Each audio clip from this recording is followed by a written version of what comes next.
It's not in the face! Thank you.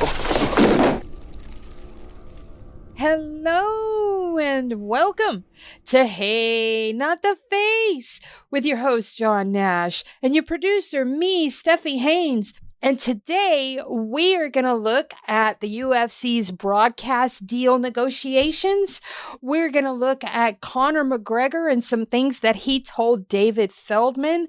We're going to talk about Hinato Mo revealing on a podcast that he refused a payout from the antitrust settlement.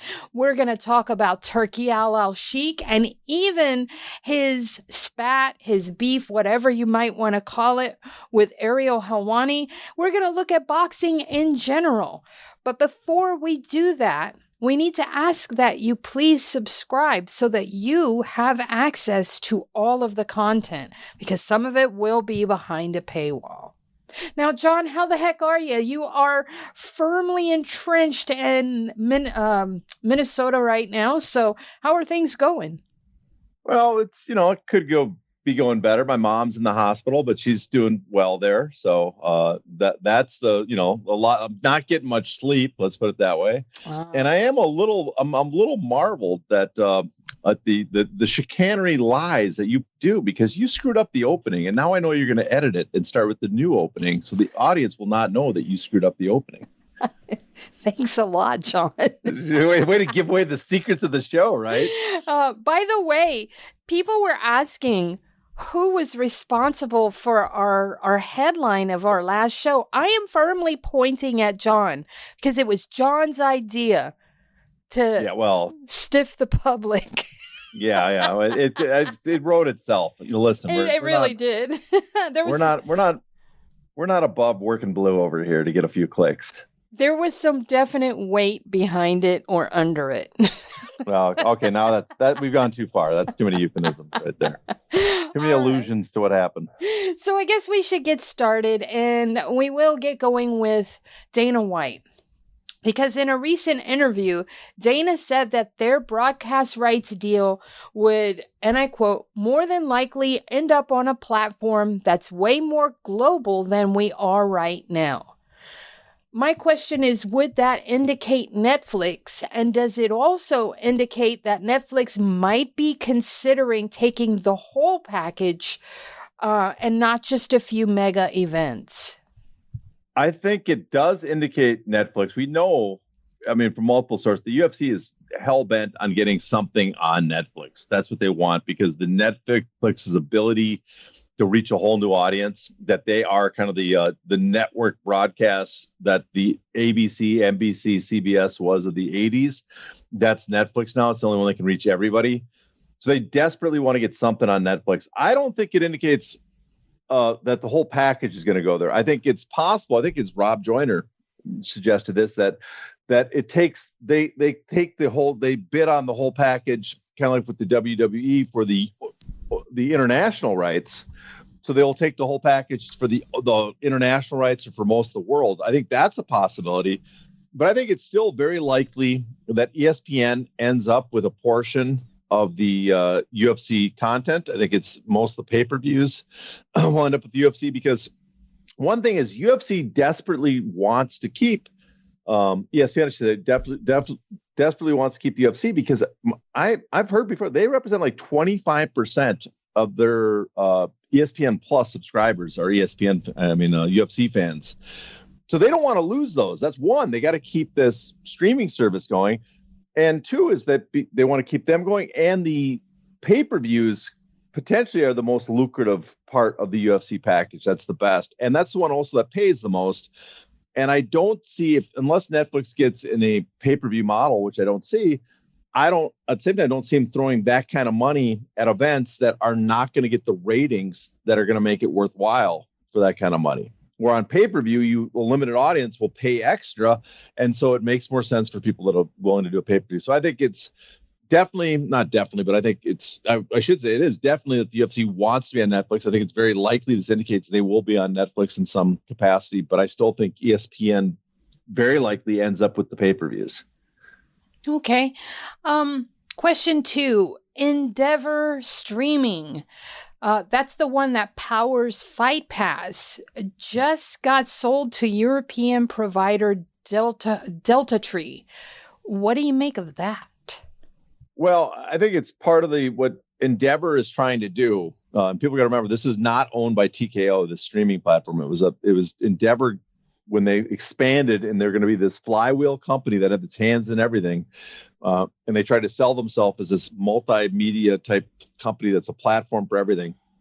One of them, they got the streaming service, and they could put Fight Pass on it, and it's the platform that provides the motor, the engine that drives the media streaming content, not the content, but the streaming service for Fight Pass.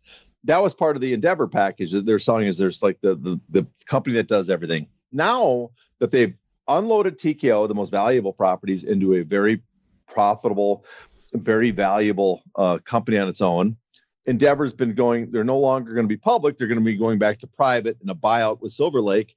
And they're unloading a lot of their other entities to kind of streamline the company again, be focused on their core projects, their core purpose. And so this is one that's being sold off. I am pretty confident as part of the deal, at least I would guess. I'm not sure exactly, but you'd have to guess that they probably negotiated a long-term contract as part of the deal with Fight Pass, so that the new company will still host Fight Pass for a long, long time to come. That's just a guess. That's what someone else suggested to me. And that makes sense. That's why you would acquire it, because they're acquiring a bunch of different companies, and they want to be the place that everybody wants to use for their streaming purposes. So that, and again, that's just a guess, but I think it'll come out I think it's likely to be true. All right. Explain to us.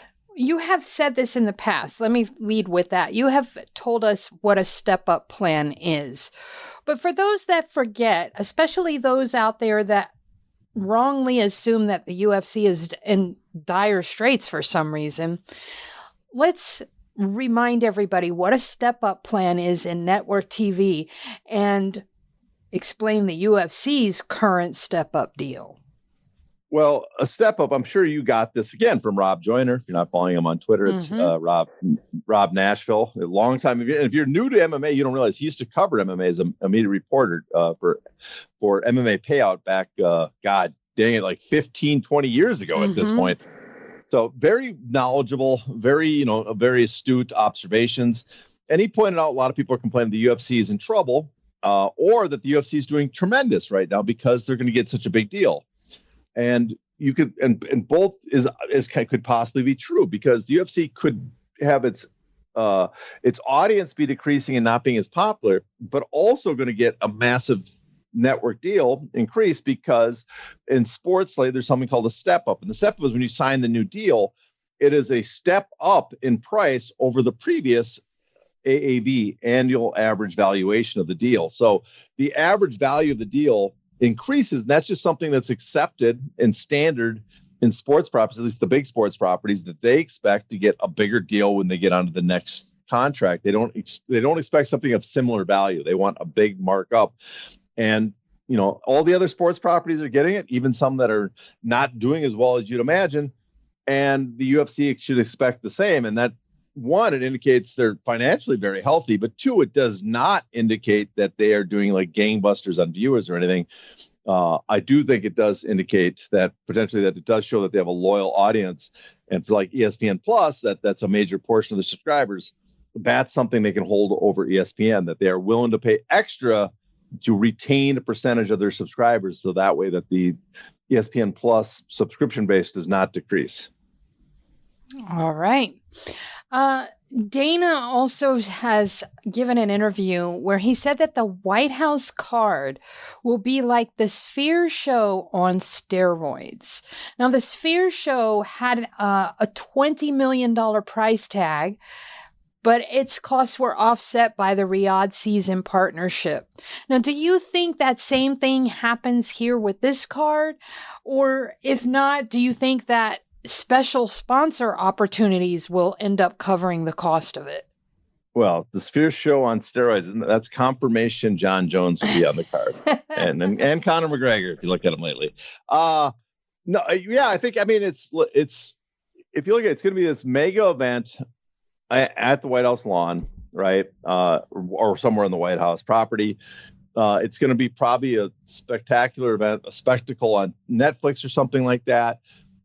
It's going to draw a massive audience, especially if they really can get Jones and McGregor to be involved of someone of those caliber.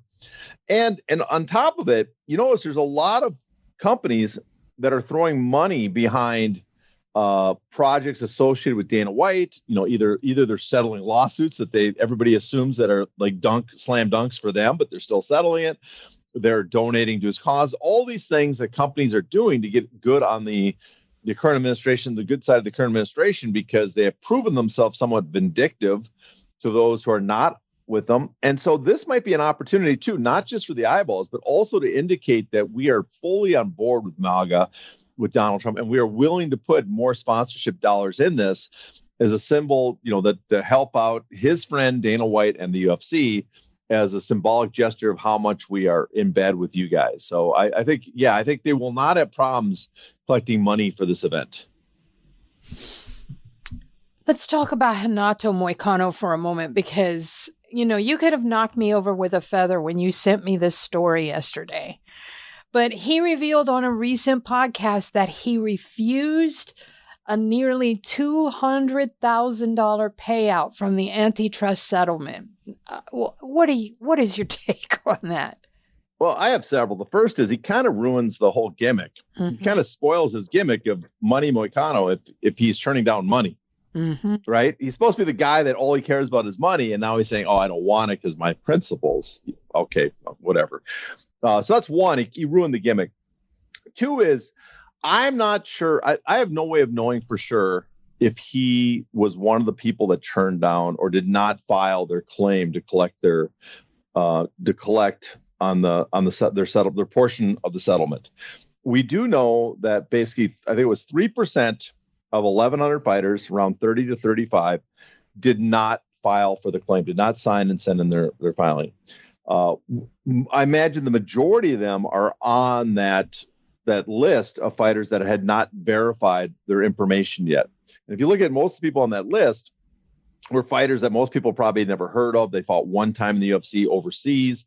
They might not have never been aware, being from like Korea or from Russia, of the settlement. A few of them just probably dropped off the map or were paranoid about it, because that's just the way a lot of MMA fighters are.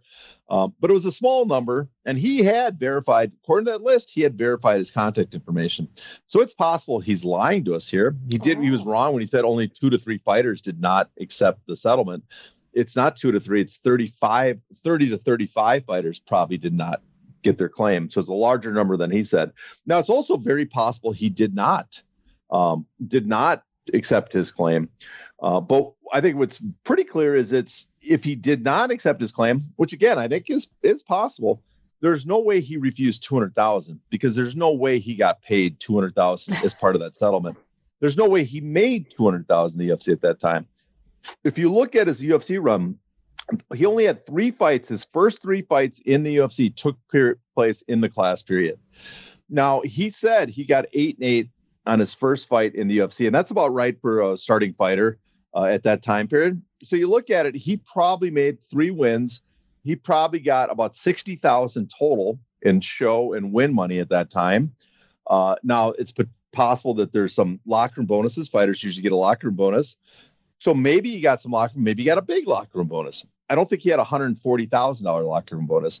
Now, some fighters nowadays, they have bonuses for finishes, but at that time, there were no big bonuses for finish. No fighters had bonuses for finishes at that time. That's a new thing in the contracts. So you add that up, and it's incredibly unlikely.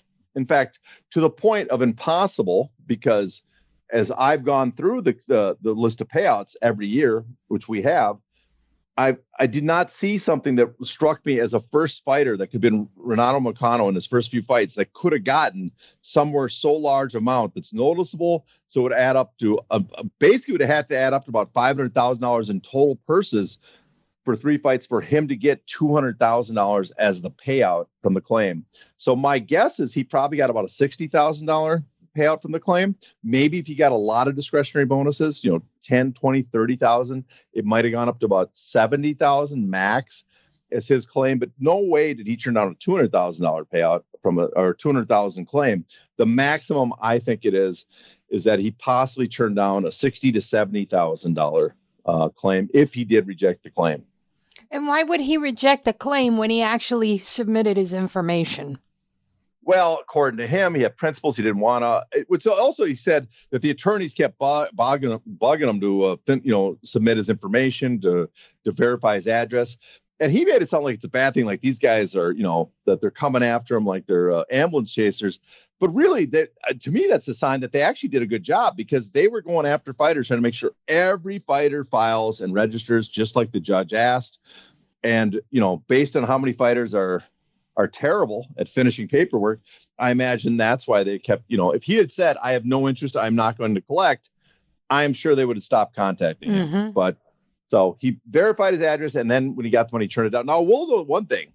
This is the part I kind of respect. If you do not agree with the suit, if you think it's a terrible idea and you're going to refuse it and let the money go to the other fighters, I kind of do appreciate that, because there are fighters that we know that badmouth the suit, that called the people that filed it losers, that were going to testify for the UFC, that defended the UFC's practices. And damn well they were first in line to cash their checks. They sure were. So I am going to say I think it's stupid that he didn't collect his money. I think it's dumb. You're not helping the UFC out.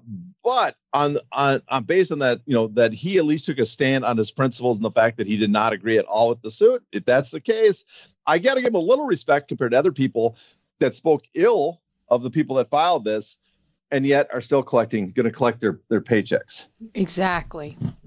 Now, you mentioned there that the new contracts have something about finish bonuses. Let's talk about that. How does that work? What is the language? Tell us about these new bonuses in the contracts. Well, they're not quite new, but they're limited. Not a lot of fighters have them. So it's not I wouldn't say it's a relatively new thing. Back before Endeavor came in, you wouldn't see that. I guess way back there might have been a handful of guys that had a finish bonus. And when I mean a finish bonus, it says something like, if you win by submission, knockout, or technical knockout, here's an X amount of bonus, 10, 20, 30, 50, $100,000 bonus. And so for most of, at least the class period, the Lee period, for most of the material I've seen from the Fertittas there, from Tough, when the Tough took off until they sold Endeavor, I never saw a finish bonus. In fact, it seems very likely that the UFC intentionally got rid, or intentionally would never do a finish bonus, because they were worried about arguments about, they're endorsing knockouts, which creates CTE. Remember, they got rid of their knockout bonus. Knockout of the night. They called it performance of the night bonus instead. So the Fertittas never had a finish bonus. Now, it looks like sometime after Endeavor took over, they introduced a finish bonus. And more, I think what happened is someone probably asked for it. I don't know if the UFC just said I have a couple theories, and I'll get that in a second, why they introduced it. They allowed that to happen. But someone asked for it, and then the UFC said, we agree. And then other people heard about it, and slowly it's been building. And now more and more people are having these finish bonuses. So you get your normal show, your normal win, and then an additional amount of money if you finish an opponent, which I'm not a big fan of, because that, you're basically, I guess, motivating fighters to fight a certain way, and a more risky way that causes damage. I think everybody should just get the lump sum instead of any finish, but that's just me. But at the same time, when the UFC, probably brass, has a set formula, this might be one of the few ways you can get additional money on top of the tier structure that they already have. So I can understand it. Now, to get back to why I think they introduced this, one argument is that it was a way to get, someone asked for it, and it was a way to get them additional money on the purse. I think that's possible. I think the big reason, though, is, possibly Endeavor wanted to instigate more finishes, which I haven't noticed in the product. But I think the other reason is, at that time, if people remember, the original Kung Lee lawsuit period had come to an end. And then that's when they introduced these new contracts. The ones that we talked about, France and Ngannou, that got rid of, had a sunset clause, had all these changes. And I think it's very likely that one of the reasons they allowed fighters to start asking and getting finish bonuses is they looked at this as a way to make these contracts different from the Lee period, because this is before there was a second class action. This is before there was just the Kung Lee class action. They looked at this as a way to divide the classes. So in the future, they can't roll the Johnson class, or what would be the Johnson class. They can't roll future fighters into the Lee class and extend it any further. So I think that was the plan. They looked at it and said, someone said, I want to add a finish bonus to maybe, benefit this one fighter as a reward. And they looked at it and said, their attorneys at Endeavor looked at it and said, you know what, we agree with that because that changes the contracts we had before. And this makes a whole new class. When we go to the court, we can argue this is a whole new class and that they need to file a new class action, which they did. Wow. Johnson v. Zuffa. So I think that's that. I'm guessing that's the reason, because it is interesting how it only seemed to appear after Endeavor took over, after the end of the Lee class period. So that's my guess what happened. But it is, it's worth noting that they now have several fighters. If you're a fighter and a manager, because I'm not sure all fighters are aware of this, and I prefer if you get as much as you can out of your show purse or your show win, but it's possible that if you cannot get the UFC to budge at all on a contract, perhaps you can get some sort of finish bonus to add at least one other form of payment. Wow. The machinations there are insane, the way that they think these things through to change possible classes. That's wow. Okay. Yeah, well, I mean, at the time, I mean, if you do look at the time right after 2017, there's just a ton of little changes, different, and they were introducing changes all the time. And I think, it seems apparent that the reasoning at the time was we want to make sure that these group of fighters after 2017, we can argue that they do not belong with the same class as the previous guys. Ugh. All right, we are going to sort of start switching gears here into boxing. So first and foremost, Eddie Hearn said that Dana White is going to maybe run into trouble with his UFC fighters when they see how much he pays his boxers. Do you think he is correct in any way? Probably not. I mean, we've seen it. I just don't know what the change is going to be for MMA fighters, UFC fighters, anyone, because we already know. We know that boxers make more. We know, like Eddie Hearn says, other people in the industry will say this. And I'm going to get back to this in a second because I'm going to talk about the people that say that's not true.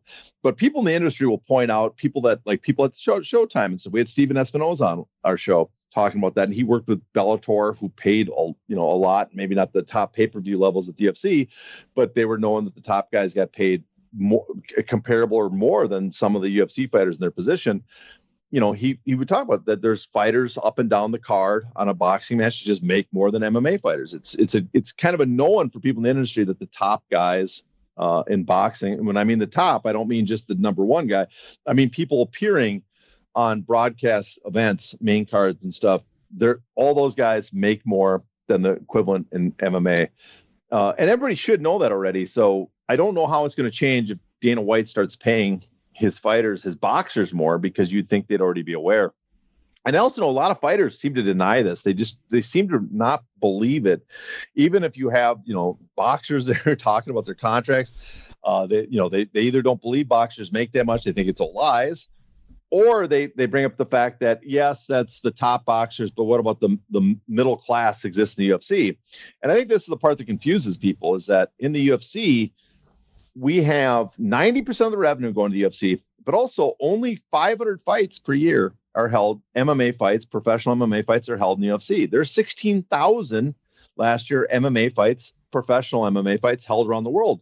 So that's 3% of all fights in MMA, professional MMA, are held by the UFC, who has 90% of the revenue. So it makes sense that small group of fighters make more than everybody else in MMA. Basically that 3% of the UFC are probably the top 4% of people paid in professional mixed martial arts. So you look at that, people like, oh, there's a middle class in the UFC. No, there's a middle class in MMA. No, there's a middle class in the UFC, which is the elite level of pay in MMA. Now you go to boxing, and boxing's, it's evolving, it's devolving, it's having problems, it's changing as we speak.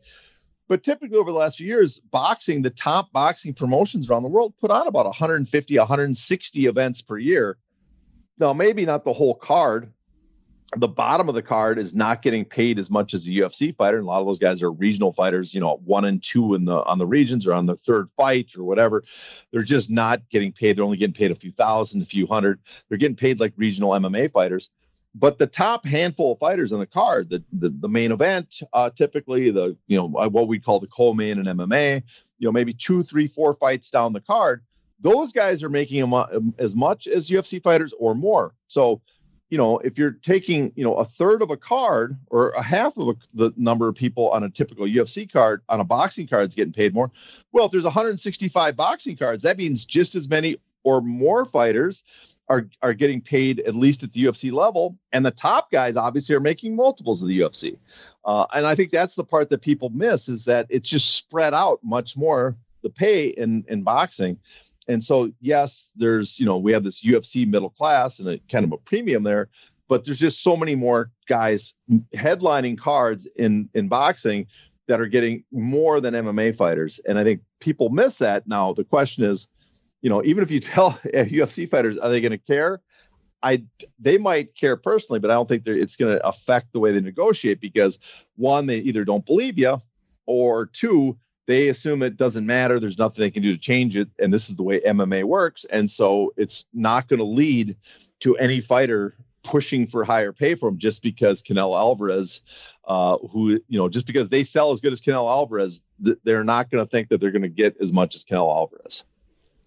Let's talk about Conor McGregor for a second, because he's a fighter that has reached the highest heights in MMA and also was able to make an absolute ton of money in his sole boxing match against Floyd Mayweather. He told Dave Feldman of Bare Knuckle FC that he was in the testing pool again and was going to be fighting again. First of all, do you believe that? And second of all, what are we to make of it? To access the bonus content of this episode, you must be a paid subscriber. To do that, go to heynottheface.substack.com and subscribe today.